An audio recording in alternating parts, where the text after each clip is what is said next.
Aleluya, muy buenos días con todos. ¿Cómo estamos? Bendecidos, prosperados y en victoria. Amén, amén. Gloria a Dios. Gloria a Dios.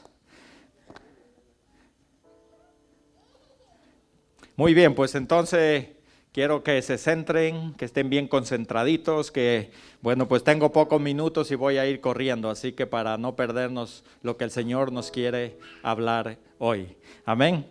Así que pues el tema de hoy que vamos a recibir de la palabra del Señor es en forma de pregunta. ¿Tú necesitas ver para creer o crees para ver? ¿Vale? ¿Tú necesitas ver para creer o crees para ver? ¿Vale? Porque hay un dicho muy famoso, una frase muy buena, ¿no? Que siempre se dice: yo si no veo, no creo, ¿no? Y yo creo que todos alguna vez le hemos dicho esto, ¿no? Yo si no veo, no lo creo. Y se dice fuera, ¿no? E incluso muchas veces sucede refiriéndonos a nuestro Dios. Si no lo veo, no lo creo, ¿no?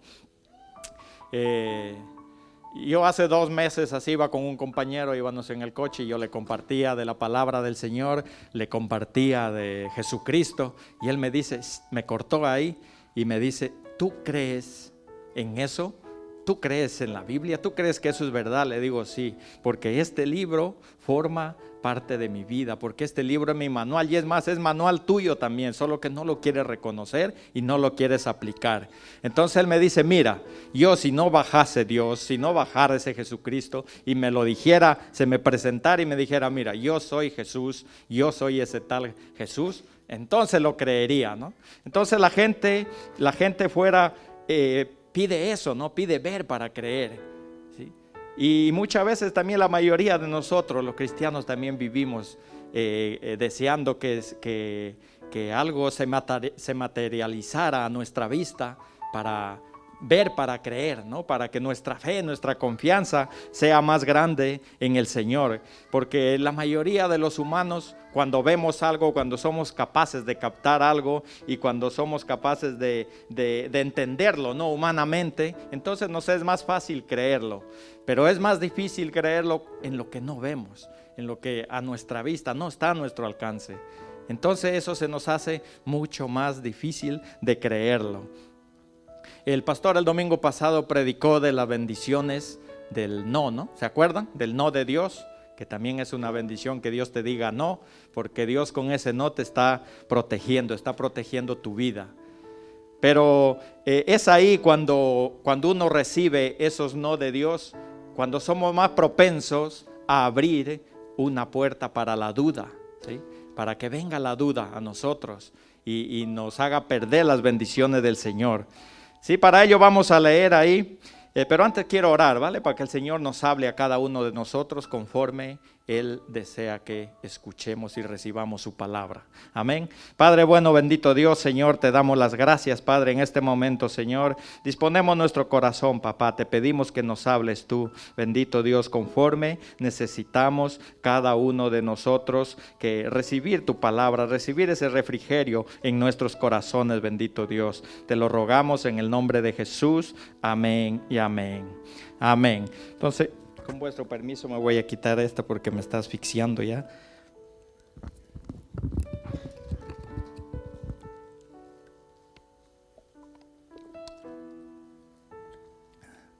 Amén. Entonces dice la palabra del Señor en Juan capítulo 20, versículo 24 al 29. Vamos a leer y si lo puede poner ahí en la pantalla. Juan capítulo 20, versículo 24 en adelante hasta el 29. Dice así: pero Tomás, uno de los 12, llamado Dídimo, no estaba con ellos cuando Jesús vino. Le dijeron, pues, los otros discípulos: al Señor hemos visto. Él les dijo: si no viere en sus manos la señal de los clavos, y metiere mi dedo en el lugar de los clavos, y metiere mi mano en su costado, no creeré. 26. 8 días después estaban otra vez sus discípulos dentro y con ellos Tomás. Llegó Jesús estando las puertas cerradas y se puso en medio y les dijo: paz a vosotros. Luego dijo a Tomás: pon aquí tu dedo y mira mis manos, y acerca tu mano y métela en mi costado, y no seas incrédulo, sino creyente. Versículo 28. Entonces Tomás respondió y le dijo: Señor mío y Dios mío. Jesús le dijo, porque me has visto, Tomás, creíste. Bienaventurados los que no vieron y creyeron. ¿Sí? Entonces aquí vemos que en el contexto a estos versículos habla de que el Señor Jesús se les apareció a sus apóstoles y Tomás no estaba en aquella ocasión con los demás apóstoles, ¿no? Entonces, y dice que aquí ellos estaban regocijándose de alegría, estaban gozosos, hemos visto al maestro, y estaban ahí festejando, y llega Tomás y le dicen, Tomás, ¿no sabes una cosa? Que hemos visto al maestro, está vivo, estuvo con nosotros.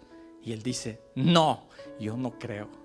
¿No le ha pasado a usted eso, que muchas veces le pasan cosas buenas en su vida y usted quiere compartirlo con alguien, y cuando llega de repente una persona más allegada, una persona de confianza, y usted le dice, mira lo que me ha sucedido, esto, y está gozosa, y la persona, no te creo?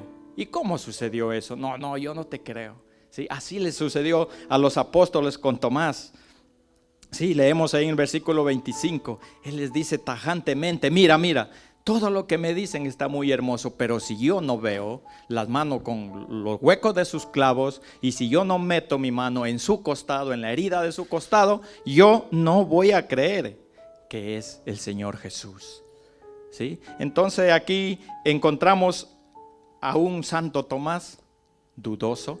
Qué triste, ¿no? Que lo recordemos en esta cita bíblica así, a un apóstol de Jesucristo que duda. Pero antes de entrar a estudiar y aprender de la duda de Tomás, veamos primero la personalidad de Tomás. ¿Quién era Tomás? ¿Sí? ¿Cómo era su personalidad? ¿Cómo se tomaba las cosas él hacia el Señor, hacia Jesucristo? Leemos en Juan capítulo 11, versículo 16. Juan capítulo 11, versículo 16, dice así: dijo entonces Tomás, llamado Dídimo, a sus discípulos: vamos también nosotros para que muramos con él. ¿Por qué dice esto Tomás? Porque aquí la Biblia nos dice en este capítulo que habla de la muerte de Lázaro, ¿sí? Y entonces le dicen a Jesús que Lázaro, le dan la noticia, y Jesús dice, vamos, tenemos que ir para allá. Y los discípulos, aparte de Tomás, le sugerían, no, ¿cómo vas a ir, Señor? Si acuérdate que hace 2 días te querían matar, te querían apedrear, ¿y quieres ir ahora otra vez? Y entonces Tomás se levanta y dice, vámonos nosotros también, que si tiene que morir Jesús, moriremos con él, moriremos con él. Entonces, ¿esto qué nos enseña? Que Tomás era comprometido, ¿sí? Era comprometido con el Señor, era comprometido con su obra. Tomás creía en Jesucristo, Tomás creía en la obra de Jesucristo, y además Tomás amaba al Señor. Por eso él llega a decir a tal punto, vamos, que si llega la muerte a Jesús, nosotros moriremos con él, ¿sí? En otras palabras, él dice, pues si tienen que matar a Jesús, será sobre mi cadáver. Y yo creo que él se inventó esa frase, ¿no? Que también mucho se dice, en el mundo sobre todo se decía, pues si le van a hacer algo a tal persona, será sobre mi cadáver. Yo saco la cara, ¿no? Eso no está en la Biblia, ¿vale? Eso me imagino yo, ¿vale? ¿Vale? Entonces, Jesús, aquí vemos que Tomás era un comprometido. Entonces no era él desde un principio un hombre que no le importaba nada. Vemos que era comprometido, amaba la obra del Señor. Y ahora yo quiero preguntar, ¿cuántos comprometidas y comprometidos hay aquí en la obra del Señor? ¿Cuántos de esos estamos hoy en esta mañana? ¿Sí? Amén. Y no te voy a decir en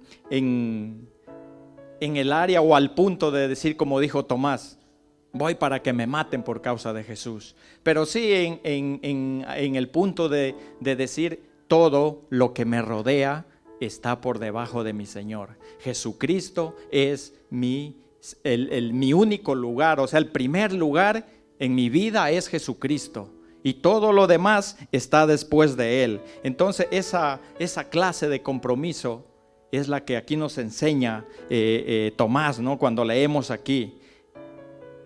Esa clase de compromiso de decir cómo es mi personalidad con el Señor, de analizar nosotros, ¿no? ¿Cómo es mi personalidad con el Señor? ¿Cómo es mi actitud hacia el Señor? Deberíamos meditar eso nosotros, darnos un tiempo, sacar un tiempo y meditar decir cómo desarrollo mi personalidad, cómo estoy llevando mi relación con el Señor Jesús, cómo es mi comportamiento, cómo es mi compromiso, a qué punto está mi entrega de entregar mi vida, mi ser por Él. Sí, deberíamos nosotros reflexionar en esa manera, ¿no? ¿Sí? ¿Estamos dispuestos por el compromiso de servir al Señor a darle lugar sobre todas las cosas? ¿Estamos dispuestos a dejar de lado, ¿sí?, quizá lo que más te agrada, quizá lo que más te deleita hacer en esta vida por causa de Cristo? Deberíamos aprender eso de Tomás, ¿no? O estamos decididos a dejar eso que tú crees que quizá es muy importante para tu vida, pero tú dices, Jesucristo está sobre eso, ¿sí? Estás decidido a decir como Pablo, que dijo, lo tengo todo por basura porque tengo a Cristo en mi vida, porque le sirvo a Cristo, ¿sí? Y servirlo a Él. ¿Hasta qué punto estamos decididos? Amén. Y yo creo que a eso se refería el Señor Jesús, ¿no? Bueno, y eso nos indica con certeza, si nosotros leemos en Mateo capítulo 16, versículo 24 al 26. Dice ahí la palabra del Señor, Mateo 16, capítulo 16, versículo 24 al 26. Entonces Jesús dijo a sus discípulos, si alguno quiere venir en pos de mí, niéguese a sí mismo, tome mi cruz y sígame. Versículo 25, porque todo el que quiere salvar su vida la perderá, y todo el que pierda su vida por causa de mí la hallará. El versículo 26 nos dice, porque ¿qué aprovechará el hombre si ganare todo el mundo y perdiere su alma? ¿O qué recompensa dará el hombre por su alma? Ahora yo quiero leerle en la Nueva Traducción Viviente, que es como que en el dialecto que lo traducen, nos da como más entendimiento de lo que el Señor en realidad les estaba diciendo a los discípulos, pero también a nosotros. Y dice así, Nueva Traducción Viviente, versículo 24, y luego Jesús dijo a sus discípulos, si alguno de ustedes quiere ser mi seguidor, tiene que abandonar su manera egoísta de vivir, tomar su cruz y seguirme. Amén, como que lo entendemos un poco mejor, ¿verdad? Y los discípulos lo entendían claramente lo que el Señor Jesús les quería decir. ¿Por qué? Porque ellos sabían cómo funcionaba el imperio romano en aquel entonces. Hablando de la cruz, era el medio de ejecución que el imperio usaba para ejecutar a los malhechores, a los considerados más peligrosos o a los que eran bárbaros, que hacían cosas deshonestas, ¿no? Entonces usaba la cruz para crucificarlos, y ellos entonces entendían claramente lo que Jesús les decía, carga tu cruz conmigo y sígueme, ¿sí? Entonces lo que él estaba diciendo aquí el Señor Jesús, ¿sí?, que para seguirlo implicaba compromiso total hacia él, ¿sí?, con un riesgo de muerte quizá. ¿Sí? Eso les estaba enseñando, y no hay opción de volver atrás. Por eso dice, carga tu cruz y sígueme. Un continuo caminar. Nosotros tenemos que vivir así, un continuo caminar con el Señor Jesús, sabiendo que tenemos una meta donde vamos a llegar, ¿sí? Y en esa meta no vamos a llegar con este cuerpo, vamos a llegar con nuestra alma, con nuestro ser interior. Amén. Entonces eso es lo que les dice el Señor Jesús. Y en el versículo 25 dice la Nueva Traducción Viviente, si tratas de aferrarte a la vida, la perderás, pero si entregas tu vida por mi causa, la salvarás. Entonces, perder la vida para los apóstoles de aquel entonces era un riesgo total, un riesgo verdadero. Corrían ese peligro todos los días de su vida. Entonces eso nos enseña que el discipulado verdadero implica un compromiso incondicional hacia nuestro Señor, ¿sí? No necesitamos nosotros protegernos de todo lo que quizá nos vaya a venir, ¿sí?, de las cosas adversas, porque entonces si hacemos eso, ¿qué va a pasar? Que seremos apartados de Dios. ¿Por qué? Porque si usted y yo nos escondemos por causa de que no quiero que me pase esto malo, no quiero que vengan cosas peligrosas a mí, entonces tendré que apartarme de la obra del Señor. Porque si el Señor dice que yo voy a pasar dificultades por causa de Él, así va a ser. Y si yo me tengo que proteger, tengo que entonces apartarme de su camino para no correr esos riesgos. Pero eso no es lo que quiere el Señor. No es lo que Él quiere. No quiere que nos encerremos, que encerremos a nuestra vida, porque entonces vamos a entrar en una muerte espiritual.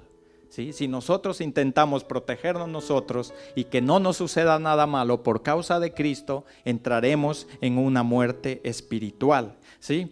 En cambio, cuando nosotros entregamos todo nuestro ser, cuando nosotros estamos decididos a entregarnos con todo a nuestro Señor Jesús para su servicio, entonces experimentaremos la verdadera vida que el Señor nos da.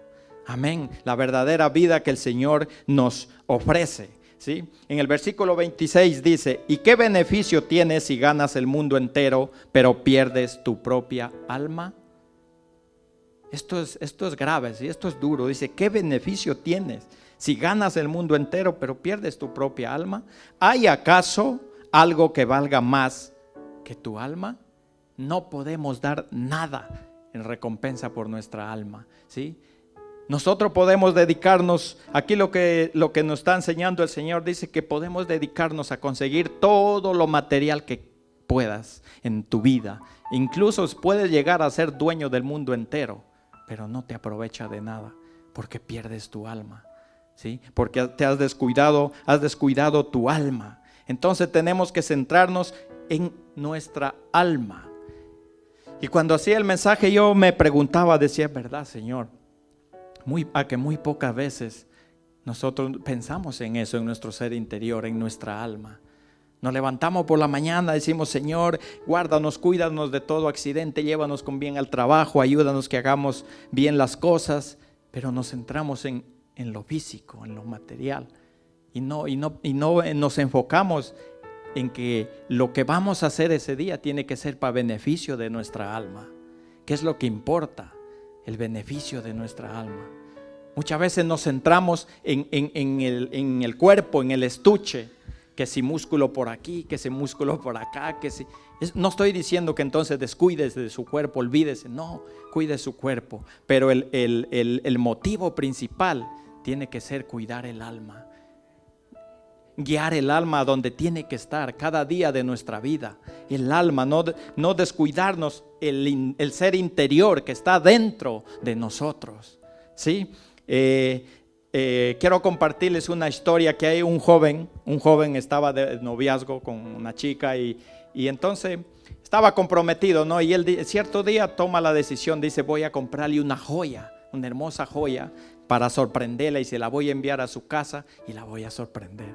Entonces pues el chico tenía buena pasta, ¿no? Más o menos como nosotros. Fue a una joyería, dijo: quiero un anillo con diamante que costaba $500,000. Y ya ve, una joya de ese calibre viene en una caja muy hermosa, una caja muy fina, muy delicada. Y entonces el chico compró esa joya, la compró $500,000 y se la envió a casa. Y bueno, llegó, la chica recibió la cajita, recibió el regalo, y pasó un día, pasó dos, pasó tres, y no hablaba nada. Y luego se encuentran y le dice el novio: bueno, ¿y qué? ¿No me has dicho nada del regalito que te mandé? Ah, sí, le dice la chica: lo siento, me he olvidado darte las gracias. Uy, la cajita, qué hermosa, qué suavita la cajita, de lo mejor, vamos, me encantó tanto.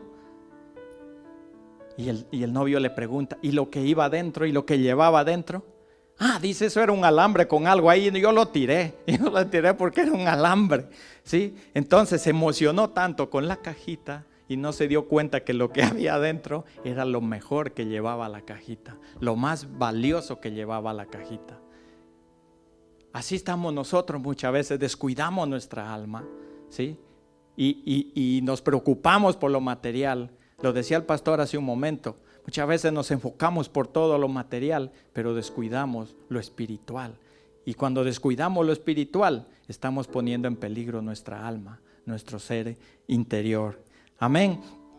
Entonces, ahora vamos a ver las dudas. Como número 2, las dudas de Tomás. Número 1, si no lo dije, era la personalidad de Tomás. Y número 2, las dudas, ¿no? Lo que hemos leído, la cita bíblica. Entonces Tomás dudó, tuvo dudas. Sí, ¿cuántos de los que estamos aquí no tenemos dudas, no? No nos llega las dudas a nosotros. No es que las tenemos, es que nos llega la duda. Por A o B razón, llega aquí Tomás, él era un apóstol de Jesucristo, no era un ateo, no era uno que no creía en Dios, no era uno que aborrecía a Dios, era uno que confiaba en el Señor. Pero aquí lo vemos dudando, que no creía, ¿sí? Y muchas veces nosotros también estamos así, como Tomás, ¿sí? Tomás dice, yo si no veo las manos de Cristo, no veo los huecos de su clavo, si yo meto mis dedos allí o no meto mi mano en su costado, yo no voy a creer. Y no les creyó. Él en su razonamiento, él pensó, ¿cómo voy a poder yo creer eso? Si a Jesucristo le hicieron de todo. O sea, él vio todo lo que le pasó a Cristo. Él vio que lo sepultaron, él vio que lo envolvieron en lienzo con especies, y es más, pusieron una piedra tan grande allí en la tumba. Dice, ¿cómo? Es imposible que Cristo sea el que está vivo. Pero, ¿qué pasó? Muchas veces nosotros también estamos así, ¿sí? Encajamos la palabra del Señor, las promesas del Señor en nuestros razonamientos, en nuestros pensamientos, en nuestra manera de entender, y vivimos de esa manera, creyendo la palabra del Señor, pero encajada en nuestro razonamiento. Le pedimos, le oramos al Señor, pero encajado en nuestro razonamiento, conforme nosotros la tenemos allí. ¿Sí? Y no dejamos la palabra libre del Señor, no la creemos en su totalidad. ¿Por qué? Porque nos imaginamos en nuestro razonamiento y llevamos así la palabra del Señor. Miren, la palabra del Señor hay muchísimas enseñanzas, pero hay muchas de ellas también que no las podemos entender en su totalidad. Pero nos queda es creerla. ¿Por qué? Porque es palabra de Dios. ¿Sí? En Deuteronomio nos dice que las cosas secretas le pertenecen a Dios, más las reveladas han sido para nosotros. Sí, pero muchas veces nosotros queremos entenderlo todo para creerlo. Y las cosas que no entiendo, pues no las creo, porque no las entiendo cómo puede pasar. Así le pasaba a Tomás. ¿Sí? En esa misma actitud nosotros nos encontramos. Que como no entiendo la palabra, dice ahí, eso sí es palabra de Dios, pero yo no la comprendo. Es que ¿cómo es eso? Y yo quiero entenderla al completo para poderlo creer. Por ejemplo, un ejemplo. Dios dice en su palabra que cuando hombre y mujer se casan, ya no son más dos, sino uno. Y yo me he casado con mi mujer y ella sigue allá y yo sigo acá, seguimos siendo dos. Entonces yo no entiendo cómo es el proceso, cómo Dios lo toma, pero Él me dice. Y yo lo creo, si Él dice que ya no somos dos, somos uno. Y el apóstol Pablo también escribe, ¿quién es? Dice aquel que quiere hacerse daño a él mismo, hablando de que el que maltrata a su mujer, a su esposa. Dice, si hace daño a sí mismo él. ¿Y quién coge un cuchillo y se corta a él mismo? Lo hace uno que está fuera de sí, uno que esté loco, ¿sí? Entonces, es un misterio, dice el apóstol Pablo mismo, no lo sabemos, pero tenemos que creerlo porque lo dice Dios. Tenemos que ser como un niño que el profesor en la escuela lo quiso avergonzar, ¿no? El niño era creyente y le dice a este niño el maestro, a ver, fulano de tal, ¿tú crees que lo que dice en la Biblia es verdad, que la ballena se comió a Jonás? Dice el niño, sí lo creo. ¿Y por qué lo crees tú? Porque la Biblia es palabra de Dios y porque Dios me lo dice, por eso lo creo, porque Dios no miente. Y le dice, y es más, señor profesor, si aquí en la Biblia dijera que fue Jonás el que se comió a la ballena, también lo creo, porque esta es palabra de Dios y es Dios quien me lo está diciendo, y Dios no miente. Entonces eso es lo que nosotros tenemos que tener, esa actitud para que las dudas no entren en nosotros, para que las dudas no se queden en nosotros, ¿sí? Esa actitud de que venimos a este lugar a escuchar la palabra de Dios que viene desde su mismo trono, a creerla.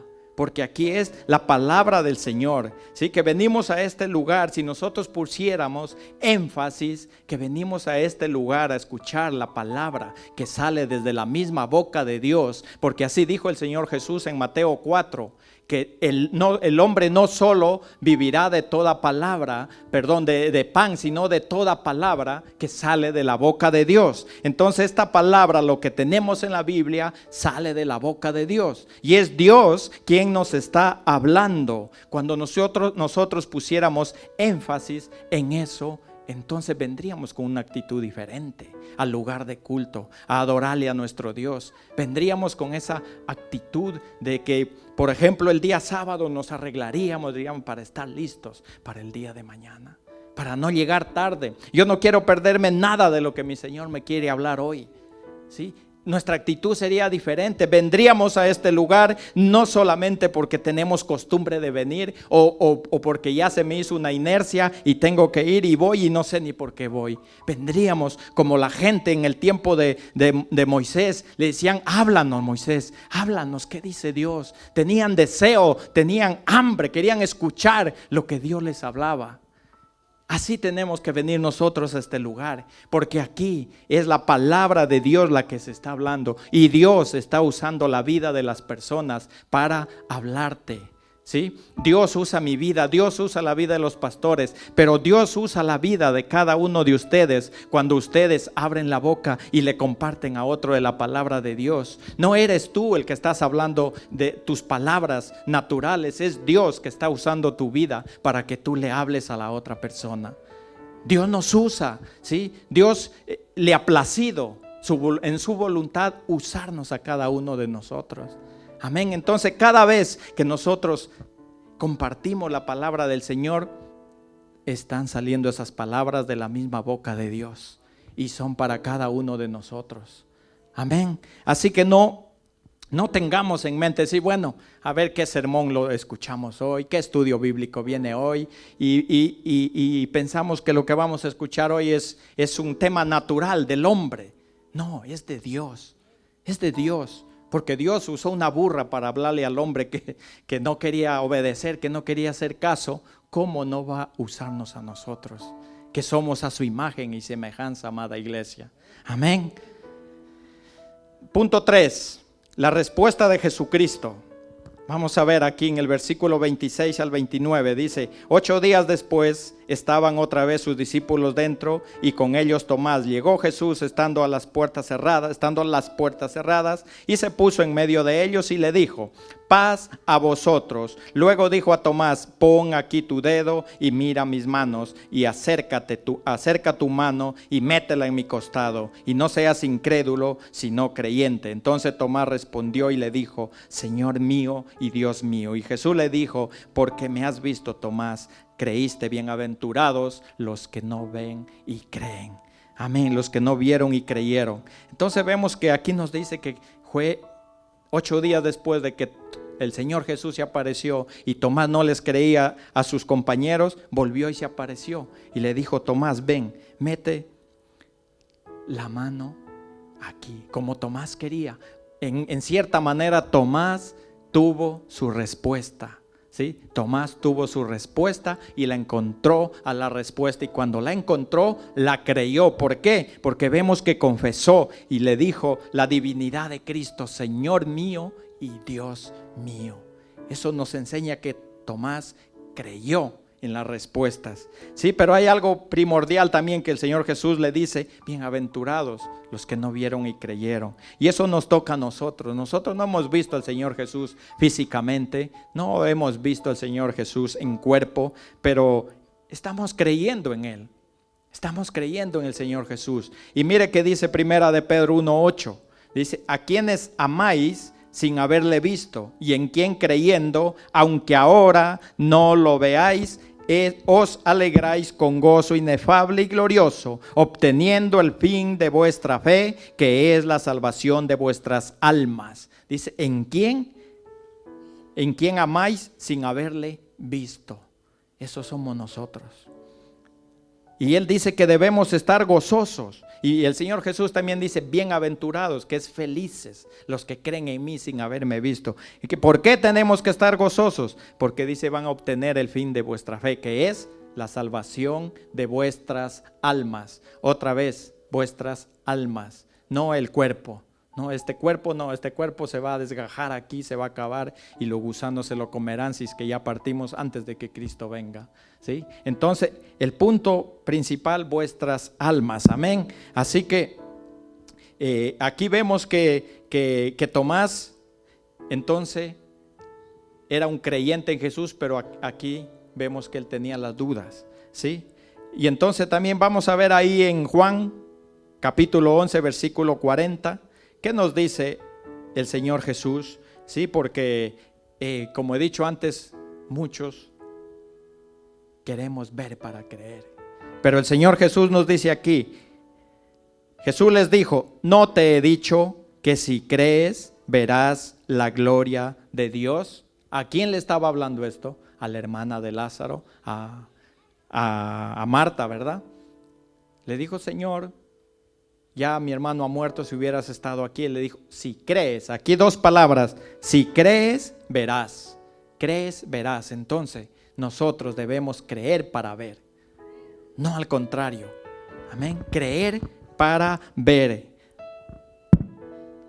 Tomás no creyó al Señor Jesús, pero 8 días después, esas dudas, no creyó que Jesús hubiera resucitado y que estuviera vivo, pero 8 días después, esas dudas se le convirtieron en fe, en una fe tangible, que al tal punto que llegó a declarar a Jesucristo como Dios mismo, ¿sí? Entonces eso es lo que nosotros debemos de aprender de Tomás. O sea, las dudas muchas veces no las podemos evitar, no las vamos a poder evitar de que vengan a nuestra vida, pero sí hacer como Tomás. Cuando las dudas vienen, intenta buscar la respuesta. ¿Dónde? No en cualquier parte, en la misma palabra de Dios, ¿sí? Ahí tiene la respuesta, ahí tiene la respuesta. Y la sabiduría de Dios va a eliminar, no se quede con esa duda. Tomás, él no se quedó, no dijo, bueno, como yo no entiendo, pues me quedo, me voy, o no lo creo y parto de este lado, no quiero saber nada más.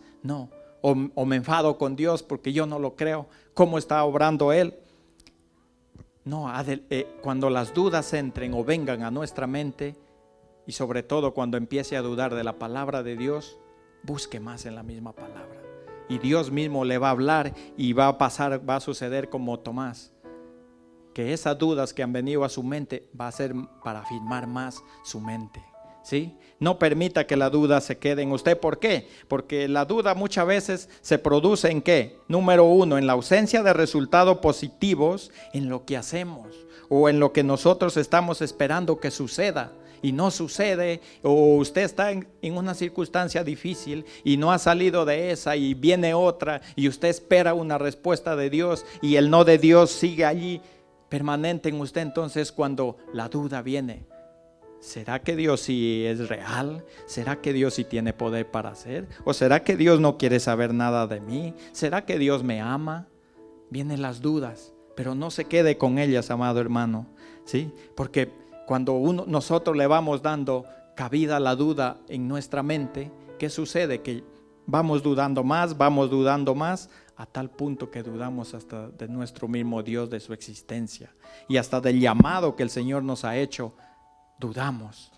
¿Por qué? Porque le hemos dado cabida a la duda, en lugar de intentar deshacernos de ella, indagando la palabra de Dios o aprendiendo la palabra de Dios. Número 2, la duda produce que las cosas se vean mucho más grandes que lo que en realidad son. Es decir, lo que he dicho, usted está pasando un momento difícil, pero ha venido la duda a su mente, que usted ve que esto no tiene solución, que esto se convirtió en tan gigante que ya no hay solución, y se olvida de que hay un Dios todopoderoso y que nadie está sobre este Dios, ¿sí? Eso hace las dudas. Por eso no permita la duda en usted. Número 3, la duda provoca un cambio en nuestro lenguaje. Es decir, cuando usted está creyendo con toda confianza al Señor, usted siempre está hablando bendición, siempre está hablando la palabra, pero cuando entra la duda a usted, ya en lugar de hablar en fe, de hablar fe, usted empieza a cuestionarlo todo. Si usted se encuentra en algún momento cuestionando a Dios, es porque ha permitido la duda en usted, porque a Dios no lo podemos cuestionar. Amén. Entonces cuando la duda entra, le damos cabida a la duda, dejamos de confesar bendición y confesamos maldición. Dejamos de confesar edificación, confesamos destrucción. Dejamos de hablar bien y hablamos mal. Ya adoptamos otro lenguaje. Entonces no permitamos la duda, amada iglesia. ¿Sí? Y número 4, la duda siempre apuntará a dominarte. Y una vez que lo ha logrado, entonces toda tu vida será un monumento de queja ante Dios. Siempre viviremos quejándonos. ¿Por qué Dios esto? ¿Por qué Dios lo otro? ¿Por qué Dios sí le sirvo? Porque no entendemos y no creemos lo que Dios está haciendo en nosotros. Amén. Entonces no le demos cabida a la duda, amada iglesia. Por eso, amado hermano, amada hermana, si tú a tu mente llega la duda, ¿sí? Haz como Tomás, ¿sí? Profundiza en la palabra del Señor, pero no le des cabida a la duda, que no baje a tu corazón la duda, porque si no, tú le das cabida a la duda te va venciendo va a llegar un punto en que vas a ser todo duda y ya nada te va a encajar. Nada te va a permitir que tú creas que esto es verdad, que esto sí, y empiezas a dudar, a ver si es verdad, a ver si es posible, a ver si esto se me da bien, a ver si lo otro. No permitamos eso, ¿sí? Toda la evidencia la tenemos en la palabra del Señor para disipar toda duda, y también con los testimonios de los hermanos. Eso también es una evidencia de que el Señor obra en sus hijos, de que el Señor obra en sus discípulos. Amén. Ahora yo te digo, mira, vive dudando de cualquier hombre, vive dudando de cualquier mujer. Puedes vivir dudando de todo ser humano, pero nunca dudes de Dios. Nunca permitas que la duda entre y empieces a dudar de Dios, porque Dios es real, porque Dios te ama, porque Dios es todopoderoso, ¿sí? Porque Dios está contigo. Entonces no permitas las dudas hacia Él, ¿sí? No permitas que las dudas se hagan fuertes en ti en contra de Dios. Y finalmente, para terminar, vemos la respuesta de vemos lo que el Señor Jesús, ¿sí?, hizo con Tomás. ¿Qué hizo el Señor Jesús? ¿Lo condenó porque no estaba creyendo en Él? No. Vemos que Jesús no fue duro con Tomás. Y Jesús no va de tipo duro con ninguno de nosotros. Jesús no le dijo: Tomás, ¿por qué no creíste? Si yo ya te había dicho que iba a resucitar, que iba a morir y iba a resucitar. No, dijo: ven, hijo mío, ven, aquí están mis manos, pon tus dedos aquí, mete tu mano en mi costado y mira que yo soy real, que yo soy el Cristo. Y así nos dice a cada uno de nosotros hoy en día, porque Cristo sigue siendo el mismo. Él no te acusa, Él no te condena, porque Él sabe lo que tú estás haciendo, por lo que estés pasando, quizá por lo que desmayes y quizá alguna vez llegues a dudar de Él. Él no te condena por eso. Él se acerca a ti y te dice: aquí estoy, hijo mío, aquí estoy, hija mía. Recuerda que yo estoy contigo todos los días de tu vida. Yo estoy contigo y yo soy el que te levanto y yo soy el que te esfuerzo. Él dice: ven a mí si estás trabajado, cansado, yo te haré descansar. En mí tienes el descanso. Él no te dice: no quiero saber nada de ti. No, Él es el que te consuela, independientemente de lo que tú estés haciendo o viviendo hacia Él.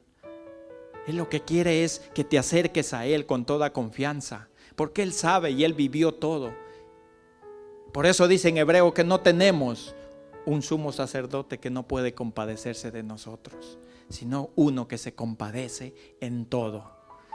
Así que, amada iglesia, Cristo se compadece de ti en todo, ¿sí? Así que no permitas que la duda venga a ti. Más bien, conviértete en un hijo de Dios con la personalidad que leímos de Tomás, ¿sí? Un hijo de Dios comprometido, un hijo de Dios con la actitud positiva hacia Dios, un hijo de Dios que todo le ofrece al Señor, que todo le pone el servicio del Señor. Eso, y no dudemos, amada iglesia, póngase sobre vuestros pies, vamos a orar.